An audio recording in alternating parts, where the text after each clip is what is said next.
देखिए क्लास 8 के एनएमएस में जितना प्रश्न जैसे पूछता है ना, वो सब प्रश्न मतलब यहाँ से लगभग 90% क्वेश्चन या 99% की क्वेश्चन यहाँ से लड़ेगा।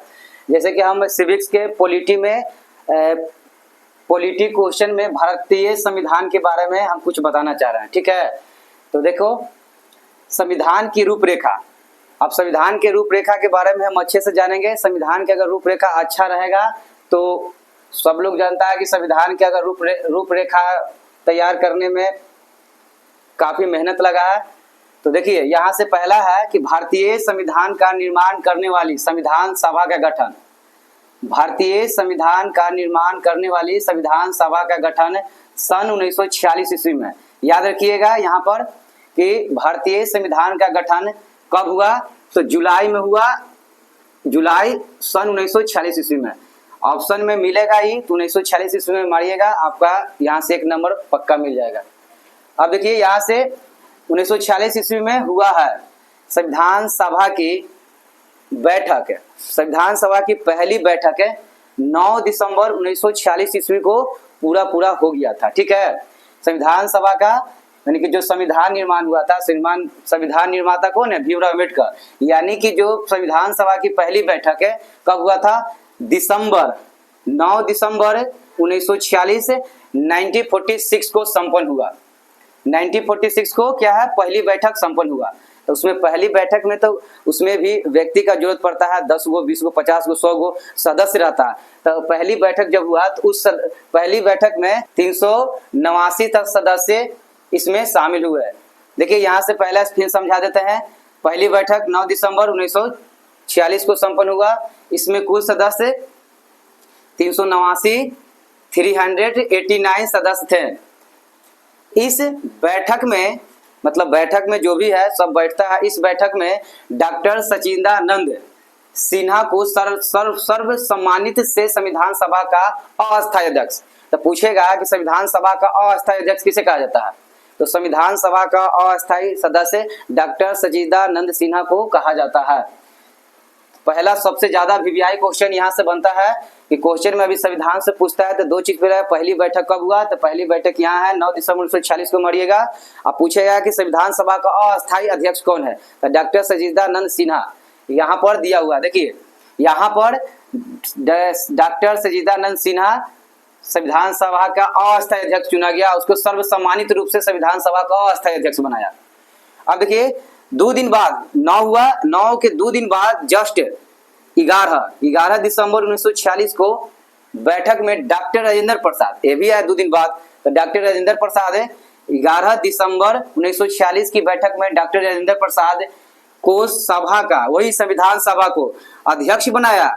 तो पूछेगा कौन सा अध्यक्ष बनाया, तो यहाँ पर ही अस्थायी अध्यक्ष। तो अस्थायी अध्यक्ष अस्थायी अध्यक्ष में कंफ्यूजन करिएगा तो आपका 1 नंबर पक्का जाएगा। तो आपको कंफ्यूजन करने का कोई जरूरत नहीं है। यहाँ अस्थायी अध्यक्ष अस्थायी है तो अस्थायी मारिएगा राजेंद्र प्रसाद, अस्थायी डॉक्टर सचिदानंद सिन्हा। तो दम राजेंद्र प्रसाद बोले में सिंपल, तो दम अस्थायी है, अब बोले में कठिनाई तो सचिदानंद सिन्हा डॉक्टर, तो क्या अस्थायी अध्यक्ष। तो इससे 3 प्रश्न आया। प्रथम बैठक 9 दिसंबर 1946 को, जिसमें डॉक्टर सचिदानंद को अस्थायी अध्यक्ष बना दिया गया, और 11 दिसंबर 1946 को बैठक हुआ तो राजेंद्र प्रसाद को अस्थायी अध्यक्ष बना दिया गया। अब आते हैं यहाँ से डॉक्टर भीमराव अम्बेडकर को संविधान सभा का प्रारूप समिति अध्यक्ष। सबसे इंपॉर्टेंट क्वेश्चन यहाँ आता है। देखिए भारतीय संविधान का प्रारूप समिति अध्यक्ष किसको बना दिया गया, तो सब यहाँ कंफ्यूज, डॉक्टर तीनों को ऑप्शन देगा, कभी डॉक्टर राजेंद्र प्रसाद, सचिदानंद सिन्हा, और क्या है प्रारूप समिति डॉक्टर भीमराव अम्बेडकर। तो कभी प्रारूप समिति अध्यक्ष पूछे, प्रारूप समिति अध्यक्ष तो आप मारिएगा किसका, डॉक्टर भीमराव अम्बेडकर। अस्थायी अध्यक्ष पूछे सचिदानंद सिन्हा, अस्थायी अध्यक्ष पूछे तो हम सिंपल तो राजेंद्र प्रसाद। तो कब बनाया गया था, 11 दिसंबर 1946 को। चलिए यहाँ हो गया समिति की स्थापना। देखिए प्रारूप समिति का अध्यक्ष बनाया गया। इसकी स्थापना हुआ था 29 अगस्त 1947 ईस्वी को कर दिया गया था। 29 अगस्त 1947 को।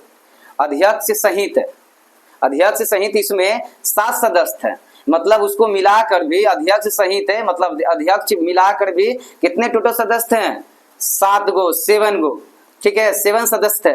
संविधान निर्माण की प्रक्रिया में संविधान जो निर्माण हुआ था, भारत का संविधान जो विशाल संविधान है, लिखित संविधान है, सबसे बड़ा संविधान है, ठीक है। तो 2 वर्ष 11 महीना 18 दिन लगे, लगभग हम बोल सकते हैं यहाँ पर ही लगभग कितना 3 साल, लगभग हम बोलते हैं 2 वर्ष 11 महीना 18 दिन, तो लगभग 3 साल बोले में कोई दिक्कत नहीं है, 3 साल लगा, ठीक है। देखिए यहाँ पर नोट पॉइंट बनाया है, इसका मतलब क्या है कि 26 नवंबर 1949 को संविधान सभा के अध्यक्ष को हस्ताक्षर के बाद, जो भी 26 नवंबर 1949 को संविधान सभा के अध्यक्ष के हस्ताक्षर के बाद, इसमें अध्यक्ष हस्ताक्षर के बाद इसे पारित घोषित किया गया, मतलब घोषित कर दिया गया, पारित कर दिया गया, ठीक है।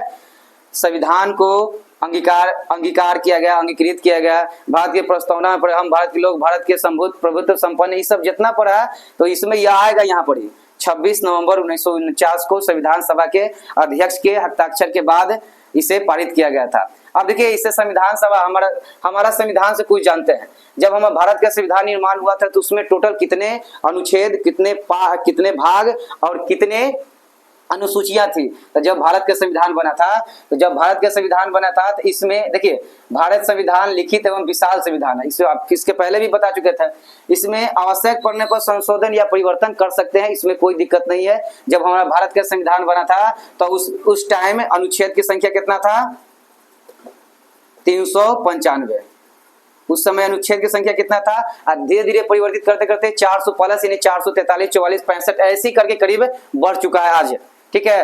अनुसूची की संख्या जब संविधान बना था के गो था, अनुसूची जब भारत का संविधान बना था उसमें कितने संख्या था 8 गो, मगर अब परिवर्तित होकर कितना बन गया, टोटल 12 अनुसूची बन गया है, 12 अनुसूचियां बन चुका है।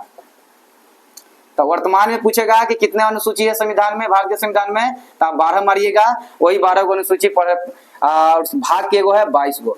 तो आप पूछेगा कि मूल संविधान में भाग कितने हैं संविधान के, तो आप बताइएगा के गो है 12 गो क्या है अनुसूची है, भाग के गो है 22 गो। तो सॉरी उसमें गलती है, 12 गो क्या था 12 गो बताइएगा अनुसूची वर्तमान में, और भाग है मूल संविधान में 22 गो, अनुच्छेद के गो 395, अभी हो गया 465 के करीब पहुंच चुका है। तो आज के लिए इतना ही है, इसके बाद नेक्स्ट क्लास में ऐसे ही वीडियो में बने रहिए।